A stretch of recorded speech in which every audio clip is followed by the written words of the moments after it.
তো শুধু এখানে বসে আছি, শুধু সাধু বাবা এইসব কোনো বলেছে তাই আমরা করেছি। কিন্তু এই নাও ডাল ভাজাতে খাও, মজা পাবে।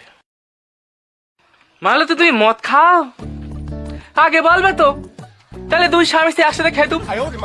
ঠিক আছে, আমি বাদ যাচ্ছি। হ্যাঁ, বাদ দেওয়ার সময় একটা ওচির পাইট নিয়ে আসবো, দুই স্বামী স্ত্রী একসাথে খাবো আর বাড়ি ভাঙচুর করবো। এই রতন দা, বউর একটু কম মদ দে, হ্যাঁ, নাহলে তোমার বাড়ি আবার ভাঙচুর করবে।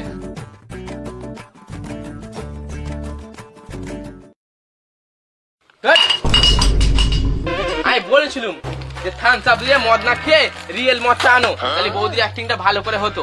দেখলে তো কেমন অ্যাক্টিং ধরে কেটেছে, মাল ধরে ফেলেছে। ঠিক বলেছো।